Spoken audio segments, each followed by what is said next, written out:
जाण्याची वाटे जे जे भेटीत यासी देव कृपा करील माझ काय लाज राखील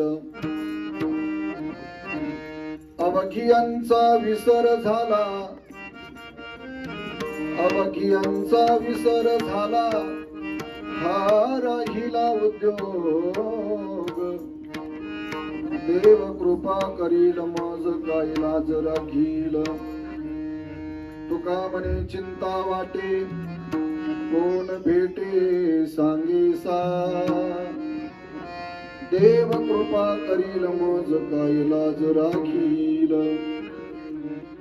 यदक्षर मनाख्ययमानंद मजमव्ययम श्रीमन्निवृत्तिथेति ख्यातं दैवतमाश्रये शान्ताकारं भुजगशयनं पद्मनाभं सुरेशं विश्वाधारं गगनसदृशं मेघवर्णं शुभांगं लक्ष्मीकान्तं कमलनयनं योगिभिर्ध्यानगम्यं वन्दे विष्णुं भवभयहरं सर्वलोकैकनाथं योऽन्तःप्रविश्य मम वाचमिमां प्रसुप्तं सञ्जीवयत्यखिलशक्तिधरस्वधाम्नाम् अन्यांश्चरणश्रवणत्वगादीन् प्राणान्नमो भगवते पुरुषाय तुभ्यं धन्य धन्य निवृत्ति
पाठीमागे म्हणायचं सर्वांनी सौराष्ट्रे सोमनाथंच श्रीशैल्य मल्लिकार्जुनम उज्जैन्यं महाकालम ओंकारममलेश्वरम वरल्यां वैद्यनाथंच डाकिन्यां भीमशंकरम सेतुबंदे तो रामेशं नागेशं दारुकावने वाराणस्यां तु विश्वेशं त्र्यंबकं गौतमी तटे हिमालये तु केदारं कृष्णेशं च शिवालये एतानि ज्योतिर्लिंगानि सायं प्रातः पठेन्नरः सप्तजन्मकृतं पापं स्मरणेन विनश्यति मनोजवं मारुततुल्यवेगं जितेन्द्रियं बुद्धिमतां वरिष्ठं हतात्मजं वानरयूतमुख्यं श्रीरामदूतं शरणं प्रपद्ये सर्वांनी भजन करा सीताराम सीताराम सीताराम सीताराम सीताराम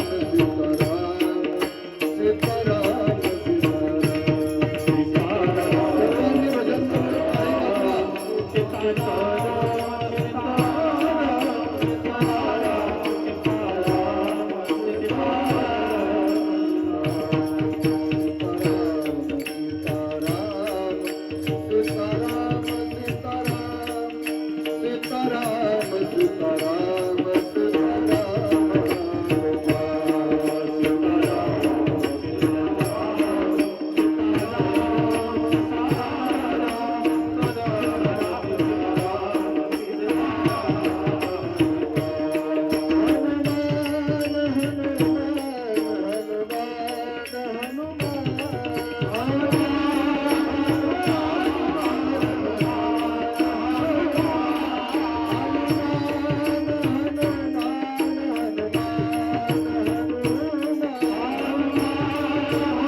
कृपा करील मज काय लाज राखील.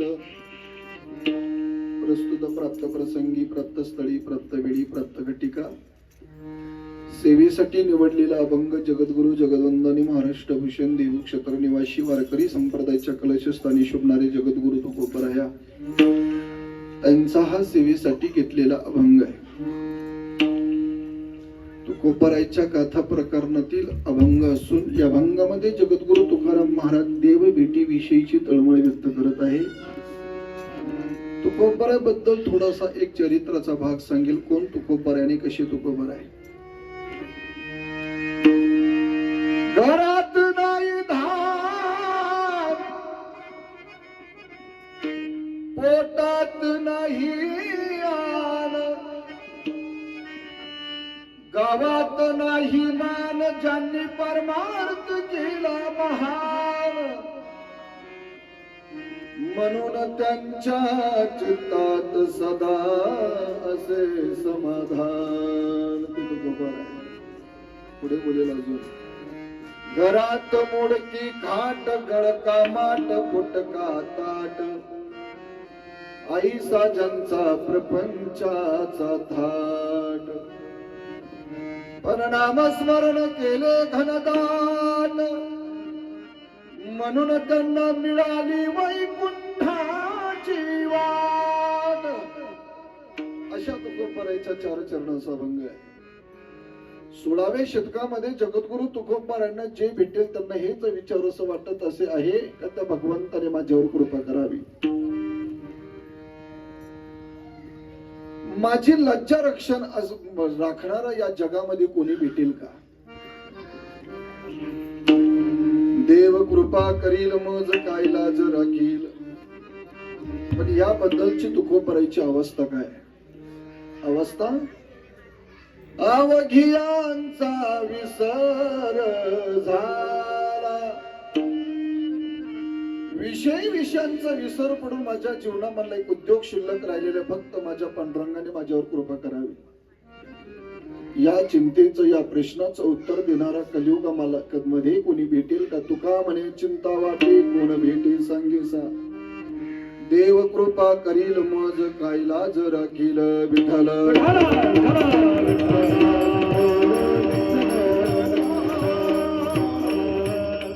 कीर्तनापूर्वी छोटासा परिहार देणं गरजेचं अवश्य. आपण आज या ठिकाणी किम निमित्तानं उपस्थित झालेलो आहोत.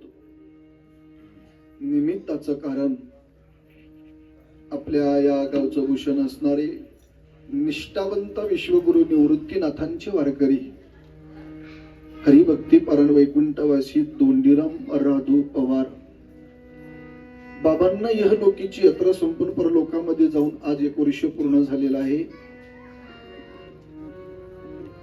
निसर्गाच्या नियमाप्रमाणे त्यांना देह सोडावा लागला. हे निसर्गाचं चक्र आहे. त्यांच्या पश्चात असणारा मोठा परिवार, त्यांच्या पत्नी गंगा भागीरथी, रंबाबाई, दोंडीराम पवार आणि त्यांचे 2 मुलं मोहन दादा असतील, अशोक दादा असतील, असा त्यांचा मोठा परिवार. आणि या परिवारामधून त्यांना यहलोकीची यात्रा संपूर्ण परलोकामध्ये जाऊन आज 1 वर्ष पूर्ण झालेला आहे. त्यांचा प्रथम पुण्य स्मरणाचा आज सोहळा आपण या ठिकाणी साजरा करत आहोत. पवार कुटुंबीयांनी सुंदरसा असा हा पर्वकाळ या ठिकाणी साजरा करण्याचं सुंदरस असं नियोजन केलेलं आहे. आजच्या कार्यक्रमासाठी उपस्थित असणारे महाराष्ट्रातील नामवंत गायन सम्राट, संगीत विशारद, कीर्तनकारांनी ज्यांना मान्य केलेलं आहे. हरिभक्ती पारण माझे जीवलग मिळत परमार्थ प्रेमी प्रकाशजी महाराज सुरवसे त्या ठिकाणी महाराजांचं आगमन झालेलं उपस्थिती लाभलेली आहे. एकदम महाराजांसाठी टाळी वाजवून त्यांचं स्वागत करा. हरिभक्ती पारायण आपल्या वारकरी संप्रदायाचा भूषण माझे जीवलग मित्र संगीत विशारद विनोदजी महाराज शिंदे पण आज या ठिकाणी उपस्थित झालेले आहेत. त्या शिंदे महाराजांसाठी टाळ्या वाजवून स्वागत करा. हरिभक्ती पारायण मृदुंग विशारद आणि संगीत विशारद आहे. लावणी मृदुंग सुटे टाळ घोष सेव ब्रह्मरस आवडीने हरिभक्ती परायण आपल्या महाराष्ट्राचं भूषण, महाराष्ट्रातील नामवंत कीर्तनकार माझे धर्माचार्य, वारकरी महामंडळाचे अध्यक्ष नाशिक जिल्हा, निवृत्ती महाराज रायते यांचे सुपुत्र, युवा कीर्तनकार, संगीत विशारद, मृदुंग विशारद, हरिभक्ती परायण ओंकारजी महाराज रायते त्यांची आपल्याला या कार्यक्रमासाठी उपस्थिती लाभलेली आहे. आधी करून माझ्या बरोबर आलेले हरिभक्ती परायण संगीत विशारद, रामकथाकार, संगीत विशारद सुधाकरजी महाराज पवार ते पण आज या ठिकाणी उपस्थित झालेले आहे. एकदा महाराजांसाठी टाळ्या वाजवून स्वागत करा. आयुष्यभर ज्यांनी शैक्षणिक क्षेत्रामध्ये सेवा केली, ज्ञानदानाचं काम केलं आणि सेवा निवृत्ती झाल्यानंतर काय सेवा करावी, वानप्रस्थी तरी संयोगी योग संन्यास तो त्याग संकल्पाचा, अशा पद्धतीने सेवा निवृत्ती झाल्यानंतर काय सेवा करावी, कधी चोपदाराची सेवा करावी, कधी विनेची सेवा करावी. हरिभक्ती परायण मधुकरजी महाराज सोनवणे सर पण आज ठिकाणी उपस्थित झालेले आहे. इकडे माझ्या डाव्या बाजूला विनेकरी सम्राट सुंदर असा वेश ज्यांनी परिधान केलेला आहे, विलास महाराज जाधव. एकदा विलास महाराजांसाठी टाळ्या वाजवून स्वागत करा. डाव्या बाजूचे चोपदार हरिभक्ती परायण सुरेश महाराज, इतका सुंदर असा वेश त्यांनी धारण केलेला आहे. आमचे सर पण किती सुंदर असा वेश धारण करून उभे राहिलेले, चोपदाराची सेवा. एकदा त्यांच्यासाठी टाळ्या वाजवून स्वागत करायचं. हरिभक्ती परायण खूप दिवसापासूनची ज्यांची माझी मैत्री, या भागामध्ये कीर्तन असल्यानंतर महाराजांची भेट होतेच. संगीत विशारद आमचे छबू महाराज, छबू महाराजांसाठी एकदा टाळ्या वाजवून स्वागत करा. निवृत्तीनाथांचे निष्ठावंत वारकरी हरिभक्ती परायण रामदासजी महाराज या ठिकाणी उपस्थित झालेले आहे. एकदा महाराजांच्या साठी टाळ्या वाजवून स्वागत करा. इकडे हरिभक्ती परायण आमचे निवृत्ती महाराज, निवृत्ती बाबा, तुम्ही पण आज या ठिकाणी उपस्थित राहिले. एकदा टाळ्या वाजवून बाबांचं स्वागत करा. रघुनाथ महाराज या ठिकाणी रघुनाथ महाराजांची उपस्थिती लाभलेली आहे.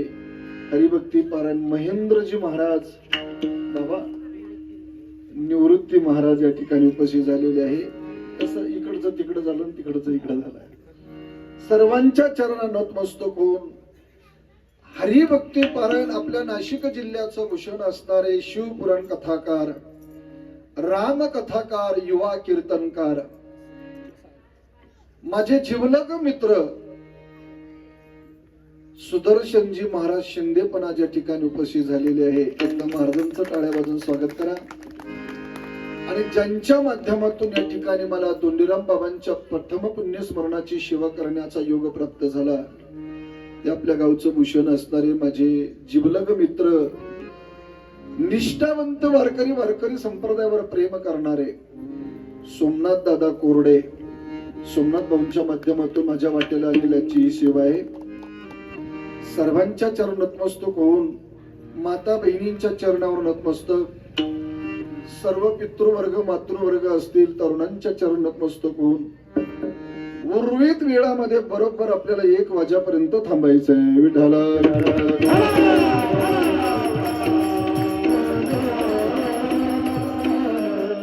आज दोंडीराम बाबांचा प्रथम पुण्यस्मरणाचा दिवस आहे. मोहन दादा असतील, अशोक दादा असतील, त्यांचे 2 सुपुत्र, त्यांनी हा सुंदर असा प्रथम पुण्यस्मरणाचा सोहळा साजरा केला. मला असं वाटतं की मोहन दादासाठी, अशोक दादासाठी आणि त्या पवार कुटुंबीय सगळ्याला टाळ्या वाजवून स्वागत करा. सोमनाथ भाऊ, प्रतिकूल परिस्थितीमध्ये परमार्थ करणं आणि अनुकूल परिस्थितीमध्ये परमार्थ करणं एवढं सोपं नाहीये ताई. म्हणजे मला म्हणायचं आहे, जिरायती शेती कोणी करेल, पण खडकावर जो शेती करून दाखवतो ना, तो खरा निष्ठावंत वारकरीच असतो असं म्हणायला काही हरकत नाही. या ठिकाणी प्रतिकूल परिस्थितीमध्ये एवढं कीर्तनाचं आयोजन नियोजन करणं एवढं सोपं नाहीये. पण सोमनाथ भाऊंच्या मार्गदर्शनाखाली या ठिकाणी ही सुंदर असं नियोजन घडून आलं. खरोखर कौतुकास्पद विषय आहे. महत्वाचा विषय मला आज बोलायचा आहे, फक्त बडबड करू नका, सर्वांगाचे कान करू लक्ष ठेवा. मोहन दादा आणि अशोक दादाने खऱ्या अर्थानं आज आपल्या वडिलांच्या उपकाराची परतफेड केलेली आहे. मी का म्हणतो असं दादा, लक्ष देऊ नये का? हा पर्वकाळ अशोक दादांच्या मोहन दादांच्या जीवनामध्ये आता हा वर्ष श्राद्धाचा पुन्हा पुन्हा न येणारा पर्वकाळ आहे. काही पर्वकाळ माणसाच्या जीवनामध्ये येत असतात आणि जात असतात. असा एक पर्वकाळ आहे का तो 60 वर्षातून येतो, कपिला षष्ठी येईल आणि जाईल.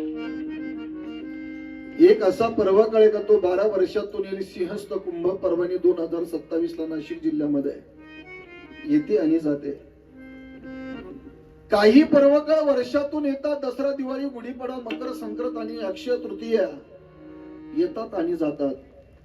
बाबा, अजून एक असा एक पर्वकाळ आहे का तो 3 वर्षातून येतो. त्या पर्वकाळाचं नाव अधिक मास आहे. अधिकस्य अधिकम फलम, त्याला मल मास, पुरुषोत्तम मास. अजून एक नाव आहे कृष्ण वल्लभ मास आहे. हा 3 वर्षातून येत असतो. अजून त्याला सोपं नाव आहे धोंड्याचा महिना. म्हणजे धोंड्याचा महिना आल्यानंतर जावयाचा सणच असतो तो ताई.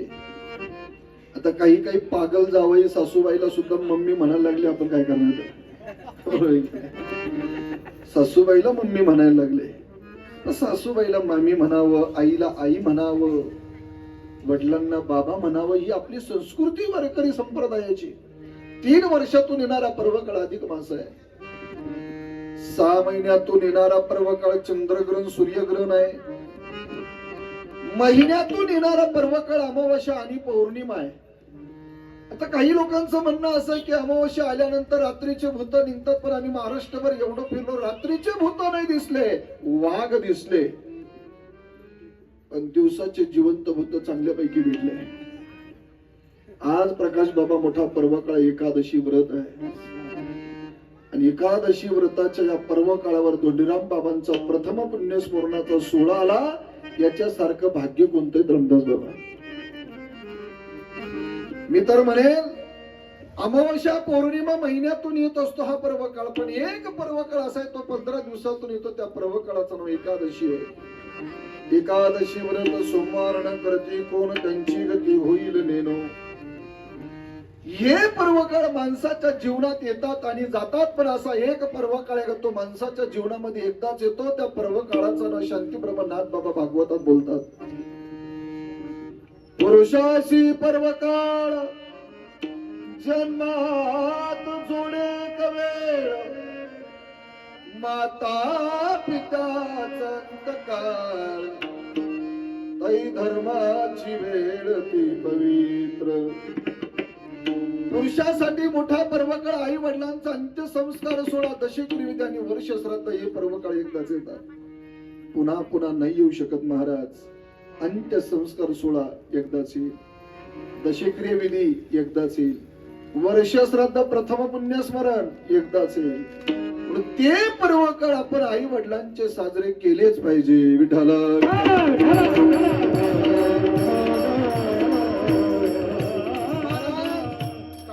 म्हणतील महाराज आम्ही आई वडील गेल्यानंतर पिंडदान, उदकदान, जलदान, श्राद्धदान, तिळदान आम्ही करणार नाही. नका करू, पण घडेल काय सोमनाथ भाऊ? गीतेचा पहिला अध्याय.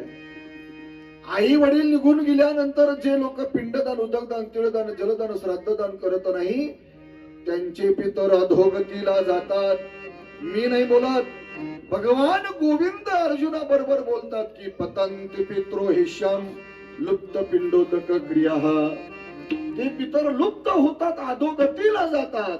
म्हणून आपल्या पितरांनी आपल्याला आशीर्वाद द्यावा असं वाटत असेल तर आमची आई वडिलांची सेवा सुद्धा जिवंतपणे झाली पाहिजे. आणि त्यांचं निर्वाण झाल्यानंतर आम्ही अंत्यसंस्कार सोहळा, दशेक्रिय विधी, वर्ष श्राद्ध हे पर्वकाळ आम्ही पार पाडलेच पाहिजे. विठाला विठाला